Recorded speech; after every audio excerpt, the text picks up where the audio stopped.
Now, years later, and with years of reflection on these things, I can still discern in that earliest experience many of the motifs that have persisted through the years and remained mysterious. At one point during the evening, Dennis and I both seemed to be able to see and describe the same hallucination. Off and on over the years, this has happened several times with psilocybin, and the wonder of it does not change. Even in those early mushroom experiences at La Chorrera, there was an aura of the animate and the strange that focused in the idea that the mushroom was somehow more than a plant hallucinogen, or even a shamanic ally of the classical sort, that it was in fact a kind of intelligent entity, not of Earth, alien, and able to present itself during the trance as a presence in the inward-turned perceptions of its beholder. In the days following our lives, the lives of my brother and myself underwent a tremendous and bizarre transformation. It was not until Jacques Vallée had written of the absurd element that is invariably a part of the situation in which contact with a UFO occurs that I found the courage to again examine the events at La Chorrera, to try to fit them into some general pattern. I have told various parts of our story over the years, never revealing the entire incredible structure to any one listener because of what I knew it seemed to imply about our mental condition during the time of the experience. Any story of UFO contact is going to be incredible enough by itself, but central to our story are the hallucinogenic drugs that we had been experimenting with. The very fact that we were involved with such drugs as a method of triggering UFO contacts would make any story we might eventually have to tell seem highly dubious to anyone not sympathetic to the use of hallucinogens. There were other difficulties with telling this story. The events at La Chorrera generated a great deal of controversy and subsequent bitterness among the participants, because several ideas of what was taking place were represented, each basing itself on data unavailable or deemed ipso facto irrelevant by the competing interpretations. We were poorly prepared for the events that overwhelmed us. We began as naive observers of something, we knew not what, and because our involvement with this phenomenon went on for many days, we were able to observe many aspects of it, and I was able to satisfy myself that generally the method of approach which is told of here is effective for triggering whatever it is that we call the UFO contact experience. It may also be dangerous. The journal entry above refers to our first Stropharia trip at La Chorrera. It occurred on the 22nd of February, 71, only a little more than 24 hours after our arrival at La Chorrera, following the 4-day walk through the jungle from San Jose del Encanto on the Rio Caraparaná. That entry makes it clear that I was spellbound. It was the last thing that I could bring myself to write for several weeks, though I did not realize it as I sat writing in the sunlight that morning. I was suffused with contentment. I knew only that the mushroom was the best hallucinogen I had ever had, that it had a quality of aliveness that I had never known before. It seemed to open doorways into places that I had assumed would always be closed to me because of my insistence on analysis and realism. I had never had psilocybin before, and was amazed at the difference from LSD, which seemed more abrasively psychoanalytic and personality-oriented. In contrast, the mushroom seemed so full of merry elfin energy that casting off into the drug trance was made more enticing. Nothing of the magnitude of the forces even then gathering around our small expedition was sensed by me. I was thinking in terms like, it's great that these mushrooms are here. Even if we don't find Ukuhe or Yahe, We will always have them to fall back on, and certainly they are interesting. Our plan was to spend about 3 months slowly getting to know the botanical and social situation among the Witoto, living traditionally in a village about 14 kilometers down a trail from the mission on the Igara-Paraná at La Chorrera. We knew Ukuhe was secret, and we were in no hurry. So the day after our first mushroom experience was spent checking our equipment after the rigors of the overland walk and generally relaxing in the casita to which Father Jose Maria, the Capuchin in charge, had kindly shown us. We gathered more mushrooms that afternoon and dried them near the cooking fire. That evening I pulverized them and made them into a snuff. It was delicious, like some chocolate-related essence. We all snuffed it, and it was generally thought a success. I felt elated, very pleased with everything, and impressed with what an extraordinarily beautiful place we had come to be in. We decided that we would take mushrooms again that night. It was a different sort of experience. As we sat around waiting to get stoned, there was a lot of nitpicking going on between Vanessa and Dennis. Up to this point, Dennis had not come forward as a personality at all. Finally, he had apparently had enough of Vanessa and said, "You know, you're pretty weird, and I'm going to tell you why." I was amazed because as he talked, he gave perfect expression to my own thoughts on Vanessa. There was no tension in the situation for me. Someone else was rapping it down to her how she was out of line. But then, after a few minutes, I felt very odd, because I felt like Sia. Weird. I feel like this other person. I don't know what this guy feels like, but I feel the way I imagine he must feel. We were trying to smoke some grass, and then I said, "Smoking makes it easier to hallucinate. Smoke to get higher." Dennis was having trouble with the matches, fumbling and fumbling. "What's the problem? Just light the match." "Would you light the match?" We were all crossed up, and so we came down. It was disappointing. The next day was spent relaxing, catching up on insect and plant collecting, washing clothes, and chatting with the priest and brother in residence. Through them we put out the word that we were interested in people who knew things about medicinal plants. That afternoon a young Witoto named Basilio came to the casita, and having heard of our interest from the priest, offered to take us to see his father, a shaman with a local reputation. Basilio assumed that we were interested in yahe. It is the better-known hallucinogen in the area. It is generally available for the asking. The ukuhe was a much more sensitive subject. At La Chorrera, a month or two before we had arrived, there had been a murder.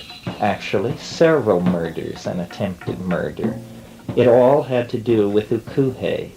Supposedly, a shaman had murdered one of 2 shaman brothers by painting the top rung of a ladder with the DMT resin. When the victim had grabbed the rung, the resin had absorbed through his fingers, and he had gotten vertigo and had fallen, breaking his neck.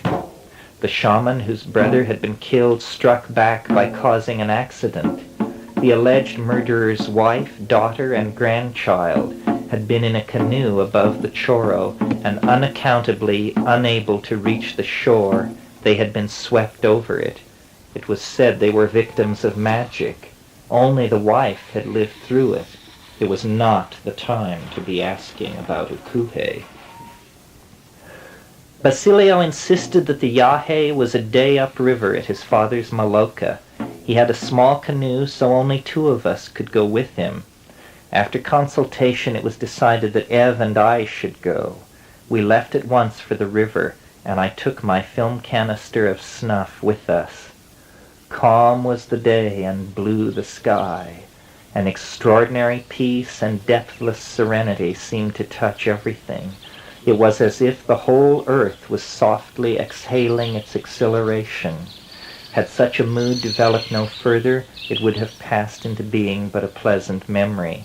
In the light of later events, I now look back on that afternoon of deepening contentment and almost bucolic relaxation as the first faint stirring of the current that was shortly to sweep me toward unimaginably titanic emotions. Our new Witoto acquaintances were very kind, a different sort from the Witoto of San Jose del Encanto.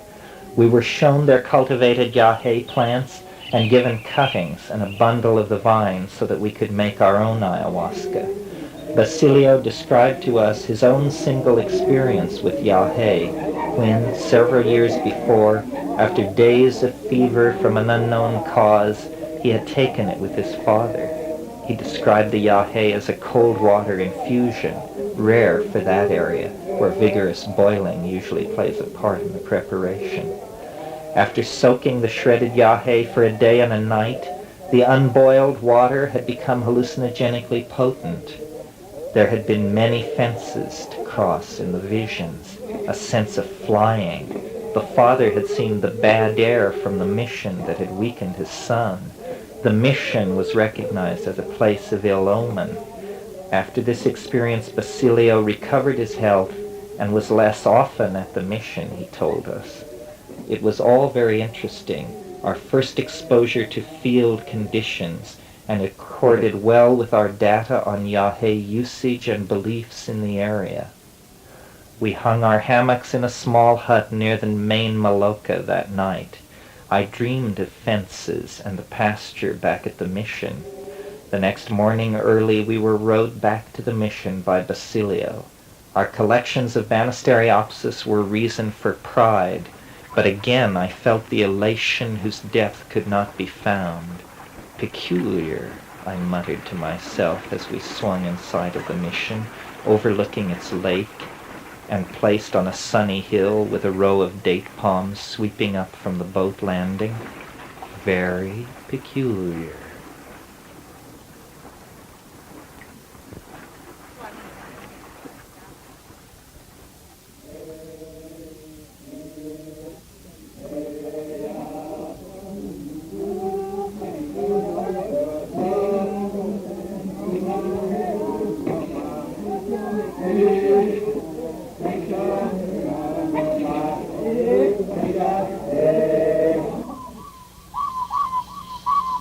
Chapter 5, A Brush with the Other.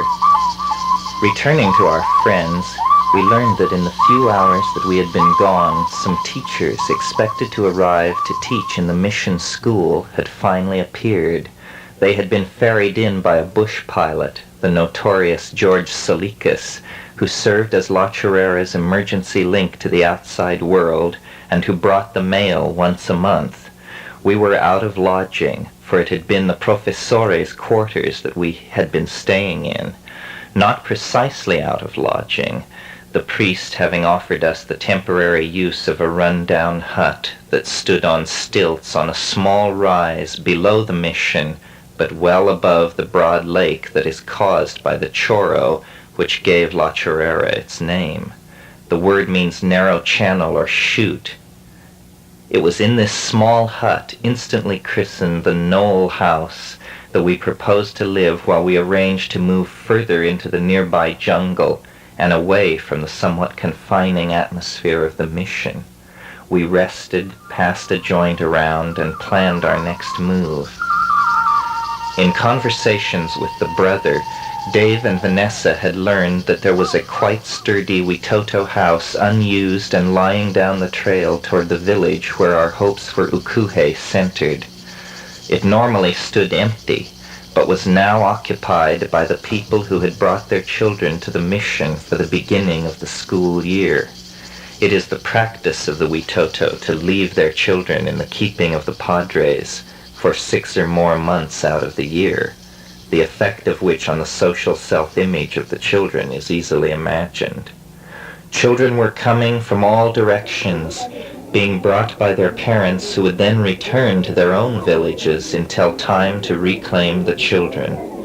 These times of gathering at the mission at the beginning and end of the school year are high points of the Witoto social swirl and an excuse for soccer games and night bailes, for the Witoto are inveterate dancers. We were in the midst of such a gathering time, but in a few days all the families would leave and there would be ample empty housing in the jungle. Dave, Dennis, and Vanessa had already inspected one place and determined it to be ideal, close to good insect and plant collecting, and definitely in the jungle itself. We transferred our equipment to the Knoll house and reslung our hammocks. It was cramped, but would do until we could move into the forest. Then, almost in a collective motion, we set out in the early afternoon to the pasture behind the mission. Find the mushrooms. That was the thought on everyone's mind. We returned at evening to the house, each with 6 or 8 carefully chosen specimens.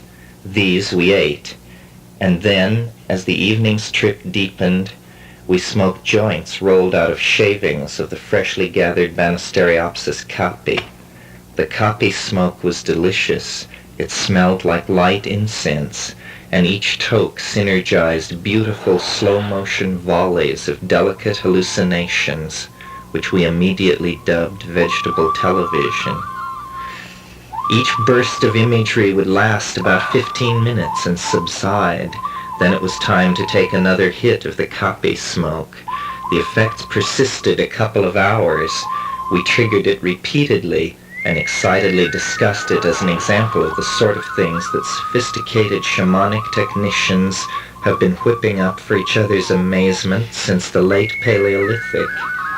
Our conversation drifted toward and around the possibilities of violations of normal physics and the psychological versus naive realist views of shamanic phenomena, especially the obsidian liquids that ayahuasqueros are said to produce on the surface of their skins and use to look into time. The question of whether or not such things are possible is actually a more gut issue in disguise. The issue of whether what we moderns have remaining to learn about the nature of reality is really not very much and will require only light fine-tuning of our way of looking at things, versus the idea that we know very little and our understanding is very crude, missing the point entirely about the nature of our situation in being. Conversation waxed hot and heavy. Ev, Dennis, and I, passionate defenders of the latter view, Vanessa and Dave insisting on a psychological reductionist approach to the unusual events. Ideology forgotten, they then denounced the passion of our commitment as obsession, and we responded by saying that they repressed the real power of the unconscious, and that if they were with us trying to vindicate some behaviorist, materialist view of man, then they would be in for a surprise, and so on. Tension had simmered under the surface for weeks, and the life of an expedition is full of stress and aggravated difference. But I believe that the real point of tension even then was the sense of something in the mushroom experience that was pulling everyone toward it, or at least precipitating a situation where one had to decide whether to go deeper into a dimension whose outline ahead of us could not be seen. Each trip was a learning experience with an unexpected conclusion. The 3 of us were delighted, psychedelic, ready to strip down and climb into the alchemical fountain and take the measure of the thing from the inside. Call it Faustian, call it obsessed, that was our position. I called it continuing the program of investigations that brought us to La Chorrera in the first place. For Vanessa and Dave, the reality of the dimension we were exploring, or rather our growing insistence that somehow it was a dimension with elements more than psychological, was operating like a threat. There we were, a group sharing a common set of symbols, completely isolated in the jungle, struggling with an epistemological problem upon whose solution our sanity would eventually seem to depend.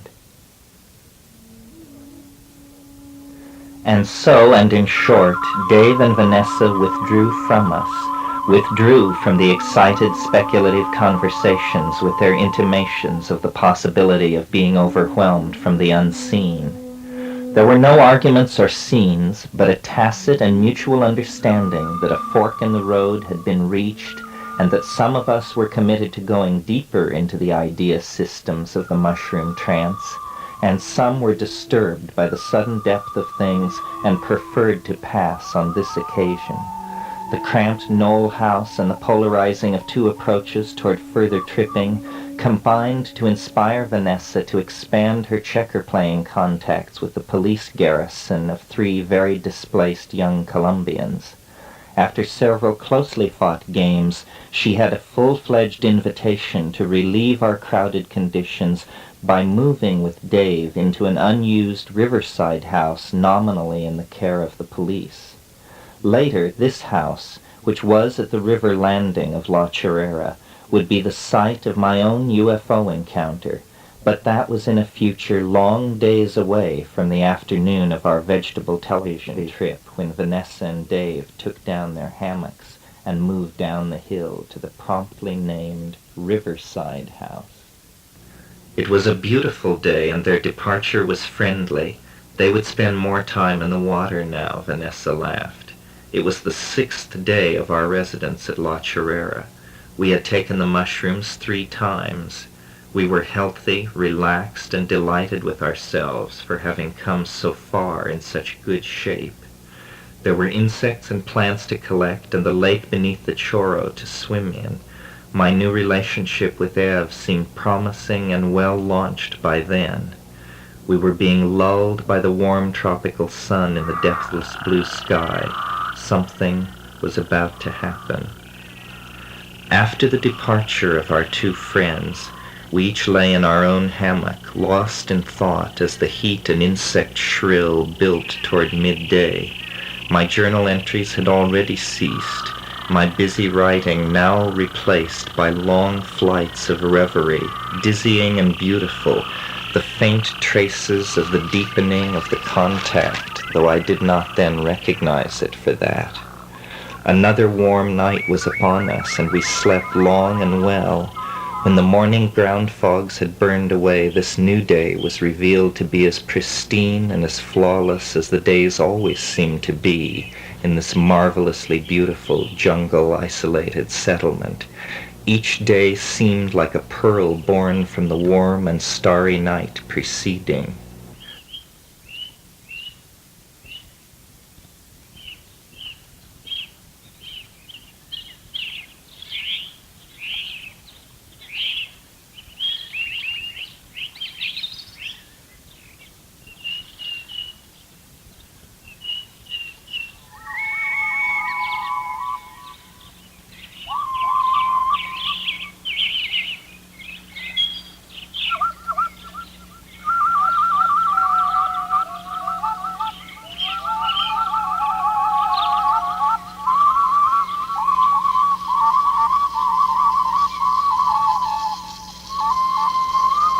We used that day to explore the lake edge in the direction of the Chorro. It is an extraordinary landform. The Chorro, with its abrupt narrowing of the Igara-Paraná and sudden terrible increase of power and speed, is impressive enough. But the lake into which the Chorro empties its waters is no mere catch basin for the rapids. Rather, it is the site of some ancient geological catastrophe that shattered the basaltic layer deep beneath the Earth's surface, peeling back a great hole and laying thousands of house-sized rock fragments on the cliff-edged northern side of the lake. The mission is perched on the top of this basaltic knoll and is the highest point in the immediate vicinity. We made our way along the bluffs leading to the Chorro, their steepness increasing finally to the point that we could go no further, but at that distance the ground was shuddering with throbbing reverberations of the millions of tons of water cascading through the rock walls of the Chorro nearby. Unusual ground-clinging plants seemed endemic there in that turbulent atmosphere of mist-whipped sand and thundering noise. The feeling of being so small among such sharply shattered stone and close to such energy was eerie and somewhat disturbing. I felt a very considerable amount of relief as we climbed hand over hand up the bluffs and made our way back through the meadows and pastures that the mission had cleared over the years with the free labor of the Witoto children. Once back on level ground, and still well within the aura of sound made by the choro, we rested. There, on the point of land overlooking the entire surrounding area, the mission had established a small cemetery. Within the rudely fenced hexagonal area, perhaps 24 graves, many of them obviously of children, were eroding away. The shocking red of the lateritic soil was laid bare here. It was a place touched with sad loneliness, even on a perfect sunny day. Our respite finished, we hurried away from the odd combination of emptiness, solitude, and the distant roar of moving water. Our walk, and exposure to so much sun and stone, sent us as if by instinct toward the unbroken green wall of the jungle across the pastures behind the mission. Broad sandy trails led to the system of Witoto, Bora, and Muinani villages that are the indigenous component of Comissaria Amazonas, the rest being a few missions, police, and unclassifiables, traders mostly, and ourselves.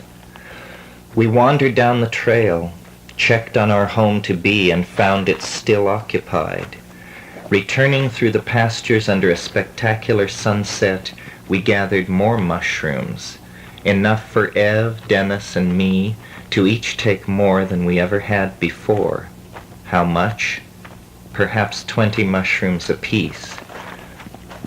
It was during that walk through the pasture that I noticed for the first time, or at least mentioned for the first time, that everything was very beautiful, and I felt so good that there was a strange sense of being in a movie, or somehow larger than life. Even the sky seemed to have a slight fisheye lens effect, as though everything was slightly cinematic. What was this? Was it a slight distortion of space brought on by accumulating levels of psilocybin? Psilocybin can induce similar kinds of perceptual distortions.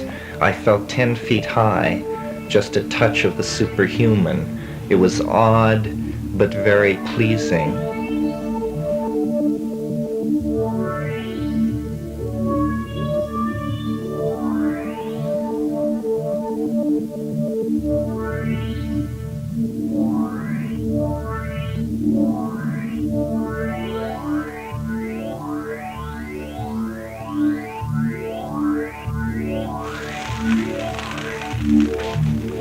Back at the Knoll house, we kindled a fire and boiled rice for a light supper. Rain was falling intermittently. After dinner we smoked and waited long, thinking that Vanessa and Dave might visit. Finally it began to drizzle a bit harder, and so we drew ourselves forward and each ate a large pile of mushrooms. The onset of the stropharia was rapid and the hallucinations very vivid. But after an hour or so, the experience did not seem to be particularly different from the earlier trips, in spite of the larger dose. We had come out of our reveries and were conversing softly about our reactions. Dennis complained that he felt blocked from a deep connection by concern for our father in Colorado, whether or not our last messages to him before setting off down the Rio Putumayo had reached him before he went on his vacation. Dennis seemed melancholy, a state of homesickness in combination with a hallucinogen, I supposed. I tried to reassure him, and we talked softly in the darkness for several minutes. He said that his trip consisted of many things, a suffusing inner heat and a strange audial buzzing that gave him, so he said, insight into audial and linguistic phenomena that I had experienced on DMT and described to him before. I asked him to imitate the sounds that he was hearing, but he seemed to think it not possible. While we talked, the drizzle had lifted somewhat, and we could faintly hear the sound of a transistor radio being carried by someone who had chosen the let-up in the storm to make their way up the hill on a small path that passed a few feet from our hut. Our conversation stopped, and we listened as the small radio sound drew near and then began to fade.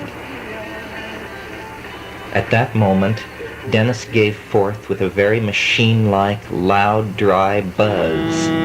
His body became stiff in the few seconds in which this occurred. After a moment's silence, he broke into a frightened series of excited questions. What happened? What happened? And, most memorably, I don't want to become a giant insect. He was very disturbed by what had happened, and Ev and I both talked to him and attempted to calm him.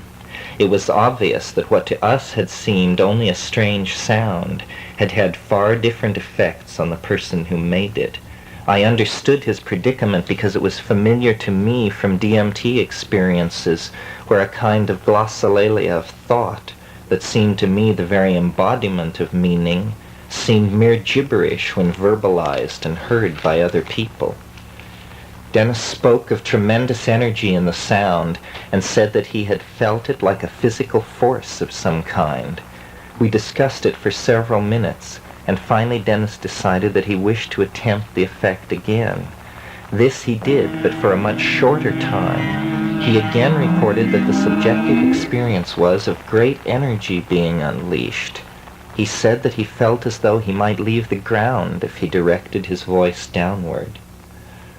We discussed the effect in terms of sound possibly having a synergistic effect on metabolizing drugs. Dennis vowed that from the inside it felt like the acquisition of a shamanic power of some sort. He began pacing around and wishing that Vanessa would appear out of the gloom with her skepticism, which he felt would crumble when confronted with his testimony of the reality of a strange effect.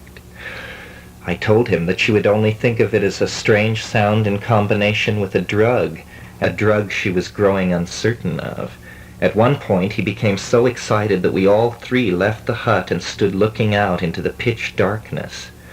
Dennis was contemplating going immediately to find Vanessa and Dave to discuss with them what had happened. Finally, a bewildered Ev and I convinced him to return to the hut and leave it all for the morning. Once back in the hut, there was more talk and attempts to figure out what was going on. I felt Dennis' amazement was perfectly reasonable. My own encounter with the audial and linguistic powers of the tryptamine drugs had been what had originally sent me looking into hallucinogens and their place in nature. It is an incredible experience to see all that you believe about reality changed around by these compounds. It is edifying, and excitement is a reasonable reaction. My brother and I had been close over the years, and especially close since our mother's death, yet there were experiences that I had had while traveling in Asia that we had not yet shared. To calm us all, and to argue for the universality of the kind of experience he had just had, I told the following story.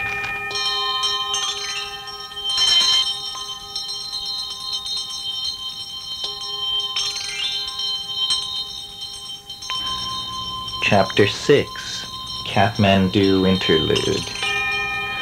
2 years before, during the spring and summer of '69, I lived in Nepal and studied the Tibetan language.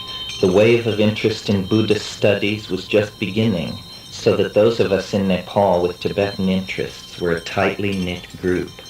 My purpose in studying Tibetan was different from that of most Westerners involved with the language in Nepal. They were nearly all interested in some aspect of Mahayana Buddhist thought, while I was interested in the religious tradition that antedated the introduction of Buddhism into Tibet in the 7th century. The indigenous pre-Buddhist religion of Tibet was a kind of shamanism, closely related to the classical shamanism of Siberia. Tibetan folk shamanism is called Pön, and it continues to be practiced today in the mountainous area of Nepal that borders Tibet. Practitioners of Pön are usually despised by the Buddhist community. being thought of as heretics and generally low types. My interest in Pön and its practitioners, the Pönpo, arose out of an interest in Tibetan painting. It is a commonplace of such painting that the most fantastic, extravagant, and ferocious images are drawn from the pre-Buddhist substratum of folk imagery. The terrifying, multi-armed and multi-headed guardians of the Buddhist teaching, called Dharmapalas, with their aureoles of flame and light, are autochthonous Pön deities whose allegiance to the late-arriving Buddhist religion is maintained only by powerful spells and rituals which bind and secure these forceful demons.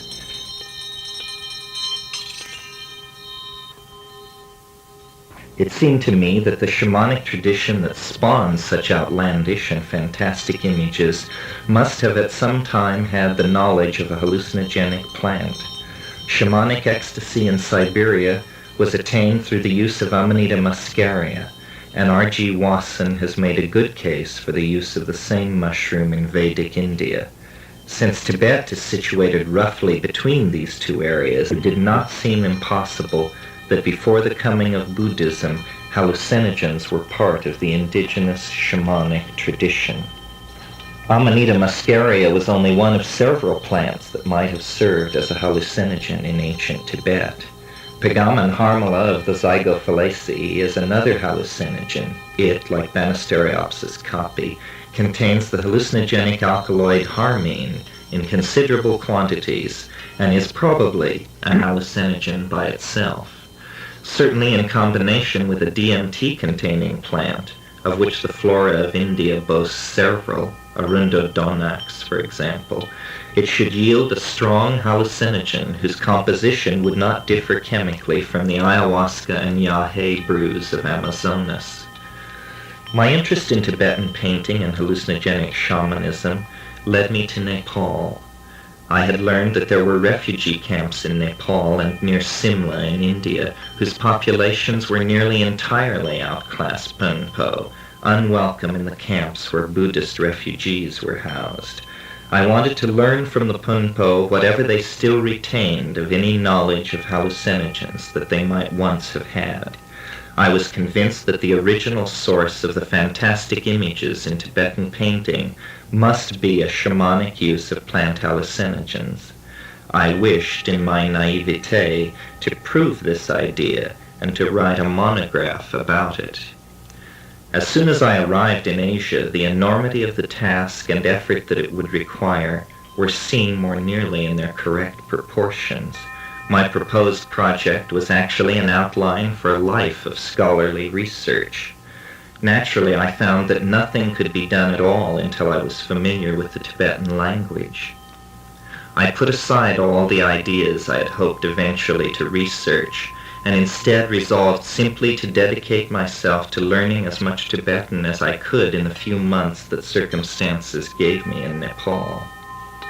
I moved out of Kathmandu, away from the pleasures of the hashish dens and the social swirl of the international community of travelers, smugglers, and adventurers that had made Kathmandu its own.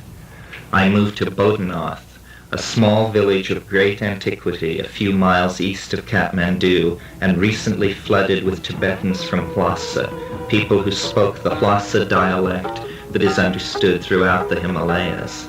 The people of the village were Buddhist, and I made my arrangements to study with the monks there without mentioning my interest in the Pönpo, a tradition considered by them debased and pagan. I sought lodging and came to terms with Denbadu, the local miller and a Newari.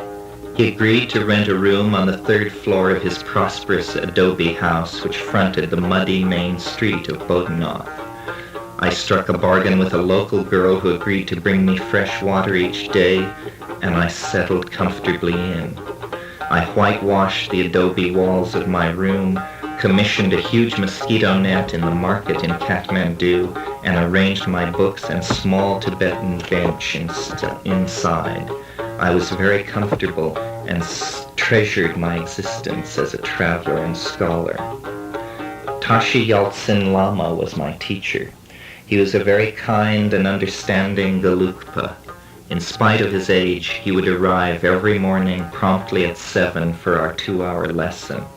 I was like a child. We began with penmanship and the alphabet. Each morning after the Lama departed, I would study for several more hours, and then the rest of the day was my own. I explored the King's Game Sanctuary further east of Bodhanath and the Hindu Ghats at nearby Pashupatinath. I also made the acquaintance of the few Westerners that were living in the vicinity. Among those whom I met, there were an English couple of my own age. They were self-consciously fascinating. He was thin and blonde, with an aquiline nose and an arch manner. He was the model product of the British public school system, haughty and urbane, but eccentric and often hilarious. She was small and unhealthily thin. Scrawny is the word I use to describe her to myself. She was from Somerset, red-haired and wild-tempered, cynical, and like her companion, with a razor wit. They had both been disowned by their families, were traveling hippies as we all were then. Their relationship was bizarre. They had stuck together from England, but the relaxing of tension which arrival in bucolic Nepal had brought had been too much for their fragile liaison. Now they lived apart, he at one end of Bodhanath and she alone at the other, and they met only for the combined purpose of visiting someone or of abrading each other's nerves. In that exotic setting, they managed to charm me completely. Whether alone or together, I was always interested to pause from my studies and to pass some time with them. Naturally, we discussed my work at times, and since it involved hallucinogens, they were very interested, being familiar with LSD from their days in the London scene. We discovered that we had mutual friends in India, that we all loved the novels of Thomas Hardy. We became fast friends. It was a pleasant time. During this time, my personally evolved method for probing the shamanic dimension was to smoke DMT at the peak point of an LSD experience. I would do this whenever I took LSD, which was quite occasionally, and it would allow me to enter the tryptamine dimension for a slightly extended period of time. As the summer solstice of '69 approached, I laid plans for such an experiment. I would take LSD the night of the solstice and sit up all night on my roof smoking hashish and stargazing. I mentioned my plan to my 2 English friends, and they expressed a desire to join me. This was fine with me, but the problem was that there was not enough reliable LSD for them to take any. My own tiny supply had arrived in Kathmandu, prophetically hidden inside a small ceramic mushroom mailed from Aspen. Almost as a joke, I suggested that they substitute the seeds of the Himalayan datura metal, for the LSD. Daturas are the source of a number of tropane alkaloids, scopolamine, hyoscyamine, etc., compounds which produce a pseudo-hallucinogenic effect. They give an impression of flying or of confronting visions, but all in a very hard to keep control of and difficult to recollect later dimension. The seeds of datura metal are used in Nepal by sadhus, or wandering hermits and holy men, so their use was not unknown in the area. Nevertheless, my suggestion was made facetiously, since the difficulty of controlling datura is legendary. To my surprise, my friends agreed that this was something they wanted to do.